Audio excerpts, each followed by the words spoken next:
Bonjour et bienvenue sur ma chaîne, très heureux de vous retrouver. Encore merci à tous ceux qui s'abonnent, ça me fait vraiment très plaisir. N'oubliez pas le petit like et le petit pouce bleu. Il y a également mon site mavicad.fr si vous êtes intéressé par tout ce qui touche autour du camping-car et du voyage. Eh bien, il y a une rubrique destinée donc au voyage. Il y a une rubrique avec tous mes voyages en France et à l'étranger. Il y a aussi tous mes tutos et mes tests de produits pour mon véhicule, tests de vélo électrique, et il y a également une rubrique avec tous les produits que j'ai achetés et les liens si ça vous intéresse. Aujourd'hui, je vais revenir sur le livre de Stéphane, Camping-car, la guerre du stationnement.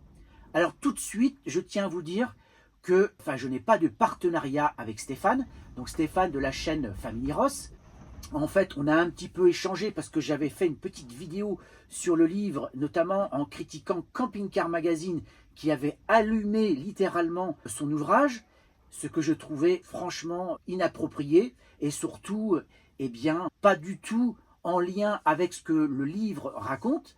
D'ailleurs, je vais revenir sur le livre parce que Stéphane me l'a offert.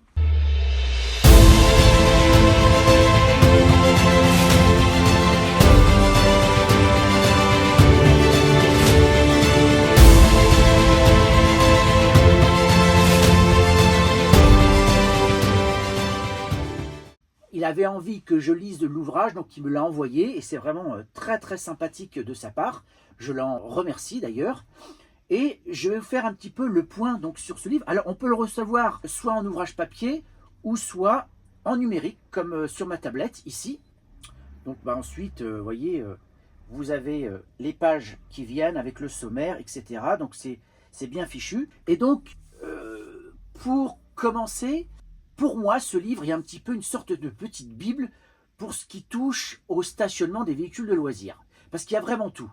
Dans son livre, il évoque les débuts du camping-car tel qu'on le connaît aujourd'hui. Donc on part à peu près des années 80 jusqu'à aujourd'hui donc. Et il énumère comme ça différents points qui touchent au stationnement. Et il fait une synthèse et une analyse de tout ce qui touche donc au stationnement. Donc là, on parle d'un ouvrage relativement engagé qui dresse un état des lieux critique de la pratique du camping-car en France et en Europe. D'abord, le constat. C'est la fin d'un âge d'or. Stéphane explique comment le camping-car est passé en 40 ans d'un loisir marginal et synonyme de liberté absolue à un phénomène de masse avec plus de 600 000 véhicules en circulation en France. Ça fait du monde.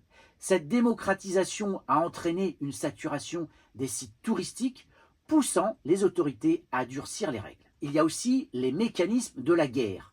Le livre détaille les méthodes utilisées par les communes pour limiter l'accès des camping-caristes, parfois à la limite de la légalité. Les barres de hauteur, souvent illégales, elles empêchent l'accès au parking public. Les arrêtés municipaux discriminatoires, des interdictions visant spécifiquement les autocaravanes, alors que le code de la route les considère comme des véhicules de catégorie M1, comme les voitures. Il y a la privatisation du stationnement. Stéphane pointe dans son livre, il pointe du doigt la montée en puissance de réseaux privés comme Camping Car Park, qui transforment des espaces autrefois gratuits ou municipaux en aires payantes et clôturées. Il y a le paradoxe de la technologie. Stéphane analyse l'impact des applications comme Park4Night, mais il en existe d'autres. Si elles aident les voyageurs à trouver des coins agréables, elles contribuent aussi à la concentration massive de véhicules aux mêmes endroits, ce qui génère bien évidemment des nuisances pour les riverains et justifie parfois l'installation de nouvelles interdictions. Il y a la responsabilité et les solutions. Ce livre ne se contente pas de critiquer les maires ou les entreprises, il appelle aussi à une autodiscipline des usagers. Comportement. L'auteur insiste sur le respect de l'environnement, gestion des déchets, bruit, pour améliorer l'image de la communauté. Il parle aussi de modèles vertueux. Il cite des exemples de villes, comme Amboise, qui réussissent à mixer zones gratuites, campings municipaux et aires privées, offrant ainsi une vraie liberté de choix. Pour illustrer toutes ces thèses, Stéphane s'appuie sur des exemples concrets et des situations vécues qui permettent de mieux comprendre l'ampleur de cette guerre de territoire. Le cas d'abord de la privatisation massive. Le réseau camping-car park, qui est souvent décrié, l'auteur consacre un chapitre entier à l'expansion de cette société française. Il cite l'exemple de communes qui, du jour au lendemain, ont fermé leur aire municipale gratuite, parfois gérée par de petits commerçants locaux, pour confier la gestion au réseau privé. Il y a l'exemple d'Amboise. C'est une ville qui est souvent mentionnée comme un cas d'étude où la cohabitation a été complexe. Et là, on explique comment la transformation de certains espaces en zones payantes et clôturées a créé un sentiment de parkage chez les habitués. Il y a aussi l'absurdité des barres de hauteur. Ça, il y a plein d'anecdotes sur les littoraux et pas que, notamment en Bretagne et sur la côte atlantique. L'exemple du parking de plage. On peut décrire parfois des situations où un parking est accessible aux voitures munies de coffres de toit volumineux, dépassant les 2 mètres, mais interdit aux vannes de moins de 2 mètres simplement par un panneau discriminatoire, prouvant que le problème n'est pas la taille du véhicule, mais la nature de son occupant. Il y a aussi l'impact des réseaux sociaux et de Park4Night. Pour étayer son propos sur la mort de la découverte, il prend l'exemple de spots sauvages, comme on peut trouver par exemple en Auvergne. L'anecdote du coin secret. Il raconte comment un lieu magnifique, autrefois connu de quelques initiés, a été référencé sur une application. En l'espace d'une saison, le site a vu défiler 40 véhicules par nuit, entraînant des dépôts d'ordures et inévitablement un arrêté municipal interdisant tout stationnement nocturne. Le délit de faciès du véhicule. On peut souligner parfois une injustice croissante entre les différents types de voyageurs. Le van tendance vs le camping-car traditionnel. Il est rapporté des témoignages où des vannes aménagées, souvent conduits par des jeunes ou des influenceurs, sont tolérés sur certains parkings de centre-ville, tandis que les camping-cars classiques sont systématiquement verbalisés ou chassés, alors que les règles de stationnement devraient être identiques pour tous. Il y a les communes accueillantes, ça ce sont les contre-exemples. Pour ne pas être uniquement dans la critique, il cite des exemples de réussite. Et on en connaît, il y a la commune de Kaysersberg en Alsace, qui est cité pour sa capacité à gérer des flux énormes, notamment pendant les marchés de Noël, avec une aire dédiée très bien organisée sans pour autant interdire l'accès au reste de la ville pour les arrêts de courte durée. Cela prouve, selon l'auteur, que l'organisation prime sur l'interdiction. Ces exemples servent à démontrer que le conflit n'est pas seulement spatial, mais aussi idéologique et économique. Au-delà de la simple organisation logistique, Stéphane développe une vision beaucoup plus politique et sociétale du voyage itinérant. Il ne voit pas le camping-car comme un simple objet de loisir, mais comme le dernier bastion d'une forme de liberté qui s'étiole. Alors, il a une vision de l'aménagement du territoire plutôt que celle du parkage. Pour lui, la gestion actuelle du stationnement est un aveu d'échec de la part des pouvoirs publics.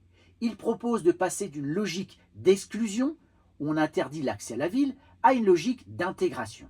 Sa perspective est que le camping-cariste doit être considéré comme un citoyen mobile et un acteur économique à part entière. Au lieu de construire des murs, avec notamment ces fameuses barres de hauteur, il préconise de sanctuariser des services payants, l'eau, les vidanges par exemple, tout en garantissant la gratuité du stationnement simple, afin de maintenir le lien entre le voyageur et le commerce local. Il y a aussi une lutte dans cet ouvrage, on le ressent comme ça, contre la consommation forcée. Une perspective majeure du livre est la dénonciation d'un système qui transforme le bivouac en produit de consommation. Stéphane analyse la montée en puissance des plateformes de réservation comme une menace pour l'imprévu et la spontanéité. Sa vision est claire. Si le voyageur est obligé de réserver sa place 48 heures à l'avance sur une application pour entrer dans un enclos sécurisé, alors le camping-car perd sa raison d'être et devient un simple mobil-home sur roue, circulant de ghetto en ghetto. L'éthique comme une arme de défense. Stéphane apporte également une vision très lucide sur la responsabilité des usagers. Il estime que la guerre ne pourra être gagnée que si les pratiquants adoptent une autodiscipline rigoureuse. Sa perspective est que chaque incivilité, vidange sauvage, déballage de matériel sur la voie publique, etc., est une munition offerte aux maires pour justifier de nouvelles interdictions. Il appelle à une forme de noblesse du voyageur, être invisible pour rester invincible. La perspective juridique, le droit contre l'arbitraire. Il replace le débat sur le terrain du droit. Sa vision est que le code de la route est le seul arbitre légitime. Il encourage les usagers à ne plus accepter l'arbitraire des arrêtés municipaux anti-camping-car qui bafouent les libertés de circulation. Pour lui, la reconquête de l'espace public passe par une réappropriation des textes de loi. Un camping-car est un véhicule de catégorie M1 et rien ne doit justifier juridiquement qu'il soit traité différemment d'une berline tant qu'il ne commet pas d'acte de camping. Sortir les cales, le store, les chaises. En somme, Stéphane nous invite à une prise de conscience. Le stationnement n'est que la partie émergée de l'iceberg. Le vrai combat, selon lui, est celui du maintien d'un mode de vie nomade dans une société qui cherche de plus en plus à tout sédentariser, surveiller et rentabiliser. Alors pour contester un procès verbal ou un arrêté municipal, que l'auteur d'ailleurs juge illégal, eh bien Stéphane s'appuie sur une hiérarchie des normes très précises. Selon lui, la loi nationale prime toujours sur les envies d'un maire. Voici quelques arguments juridiques et la méthode de contestation qu'il propose dans l'ouvrage. D'abord, l'argument de la catégorie M1. C'est le pilier central de son raisonnement. Le code de la route classifie les camping-cars dans la catégorie M1, véhicules conçus pour le transport de personnes comportant au plus 8 places assises en sus du siège du conducteur. L'argument, une municipalité ne peut interdire le stationnement à une seule catégorie de véhicules M1, les camping-cars, tout en l'autorisant aux autres, les voitures, sauf s'il existe un risque réel de sécurité ou d'entrave à la circulation. Le texte de référence, il s'agit de l'article L. 2213-2 du Code général des collectivités territoriales. La distinction entre stationner et camper. Stéphane insiste sur cette nuance que beaucoup de policiers municipaux feignent d'ignorer pour verbaliser. Stationner, c'est laisser son véhicule sur la voie publique, sur ses 4 pneus, sans cale, sans vérin, sans storban, sortie et sans mobilier extérieur. Dans ce cas, vous êtes une simple voiture. Camper, c'est utiliser des accessoires extérieurs. C'est seulement là que la mairie peut intervenir pour interdire la pratique au nom de la protection de l'environnement et de l'esthétique du site. La contestation de l'arrêté municipal. Si vous voyez un panneau interdit au camping-car, Stéphane conseille de vérifier si un arrêté municipal est affiché en mairie ou à l'entrée du parking. Un arrêté est illégal s'il est général et absolu. Par exemple, interdit au camping-car dans toute la ville tout le temps. La loi exige que l'interdiction soit motivée par des raisons précises, sécurité, salubrité et qu'elle soit proportionnée. Il y a aussi la démarche pratique en cas de PV. Si vous recevez une amende alors que vous étiez simplement stationné, Stéphane suggère la procédure suivante. Prendre des photos, prouver que vous étiez sur vos pneus, sans cale, et qu'aucun mobilier n'était sorti. Relever les anomalies, vérifier si le panneau utilisé est réglementaire. Le panneau interdit au camping-car n'existe pas officiellement dans le code de la route. Il s'agit souvent d'un panneau son ajouté sur un panneau d'interdiction de stationner. Le recours gracieux. Envoyer un courrier recommandé au maire en citant la circulaire ministérielle du 19 octobre 2004 qui rappelle que le camping-car doit être traité comme n'importe quel autre véhicule pour le stationnement. Il y a l'action collective, le recours en excès de pouvoir. Pour les plus militants, Stéphane explique comment attaquer un arrêté municipal devant le tribunal administratif. Il y a notamment des exemples de victoires juridiques, comme à Carcassonne ou sur certaines communes du littoral, où des arrêtés ont été annulés car jugés discriminatoires envers les autocaravanes. L'approche de Stéphane est claire. Plus les camping-caristes connaîtront leurs droits et les feront respecter avec courtoisie, mais fermeté, plus les communes hésiteront à installer des dispositifs illégaux. Voici donc un modèle de lettre type directement inspiré des arguments juridiques développés par Stéphane dans son ouvrage. Ce courrier est conçu pour être envoyé en recommandé avec accusé de réception au maire de la commune concernée. Alors, il faut d'abord mettre l'objet. Recours gracieux suite à l'avis de contravention numéro. Donc vous mettez le numéro de PV. Monsieur le maire, par la présente, je sollicite de votre bienveillance l'annulation du procès verbal cité en objet. Dressez-le, vous mettez la date et l'heure, pour un stationnement de mon véhicule de type camping-car sur la voie publique à l'adresse suivante. Vous mettez bien sûr le lieu précis. Je tiens à porter à votre connaissance les points de droit suivants qui motivent ma contestation. La classification du véhicule. Mon véhicule est classé en catégorie M1, véhicule de transport de personnes, par le code de la route. À ce titre, il bénéficie du droit de circuler et de stationner sur l'ensemble des voies ouvertes à la circulation publique, au même titre que n'importe quelle automobile particulière.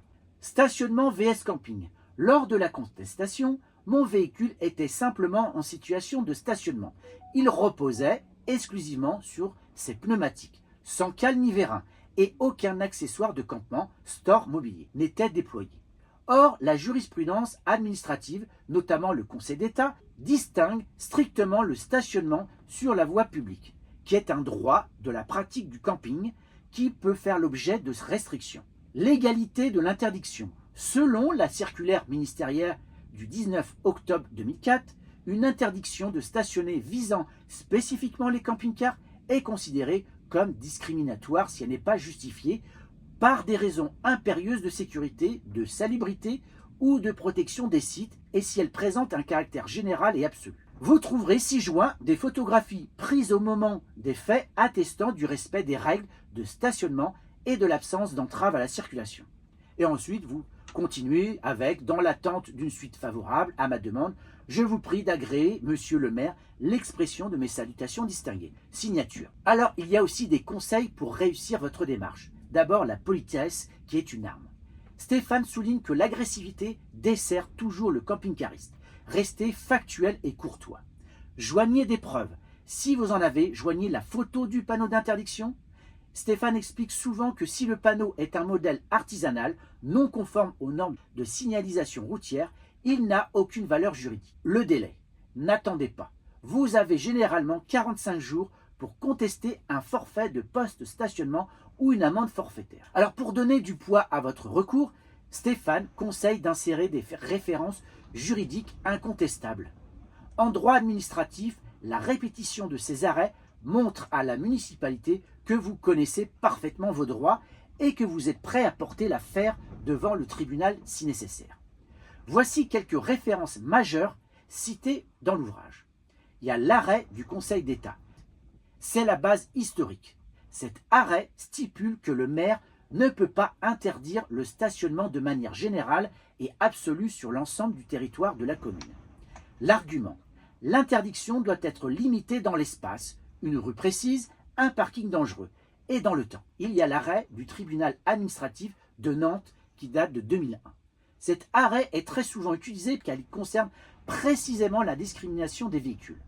L'argument, un arrêté municipal ne peut pas faire de distinction entre les véhicules en fonction de leur aménagement intérieur, camping-car vs voiture, mais seulement en fonction de critères techniques objectifs, le poids, l'encombrement, le gabarit. Troisièmement, la circulaire ministérielle du 19 octobre 2004. Bien qu'elle ne soit pas une loi au sens strict, cette circulaire est le texte de référence envoyé par le ministère de l'Intérieur aux préfets et maires de France. L'argument, elle rappelle que le camping-car est un véhicule automobile comme un autre et que le droit de stationner ne doit pas être confondu avec l'interdiction de camper. La stratégie de la pile de documents. Dans son livre, Stéphane suggère une tactique simple. Si vous joignez une copie de la circulaire de 2004, facilement trouvable en PDF sur Internet, à votre lettre de contestation, le service juridique de la mairie comprendra immédiatement que le PV risque d'être annulé par un juge. Dans la majorité des cas, la mairie préfère classer l'affaire sans suite plutôt que de risquer une procédure coûteuse. Il rappelle toutefois que cette protection juridique ne fonctionne que si vous êtes en stationnement régulier. Pas sur un trottoir, pas devant une sortie de garage et sans déballage extérieur. Donc voilà, je voulais absolument reparler de cet ouvrage qui pour moi est d'un intérêt capital quand on est voyageur en camping-car. La vie nomade, c'est quand même une vie particulière, surtout quand on vit à l'année. Et le stationnement, c'est essentiel quand on voyage. Et c'est pour cela que je trouve que cet ouvrage est vraiment important parce qu'il met en perspective toute cette question autour du stationnement. Si tout le monde se met autour d'une table en invitant les maires et pourquoi pas le ministère des Transports pour organiser tout ça, eh bien je suis certain que les maires, les villes, les commerçants et bien évidemment nous les consommateurs, parce qu'on est des consommateurs, eh bien on pourra chacun y trouver notre compte et ça sera vraiment la meilleure des choses à faire. Donc dites-moi en commentaire ce que vous en pensez. N'oubliez pas de partager, liker et allez voir ce livre, il est vraiment top. Je vous dis à très bientôt pour une prochaine vidéo. Ciao!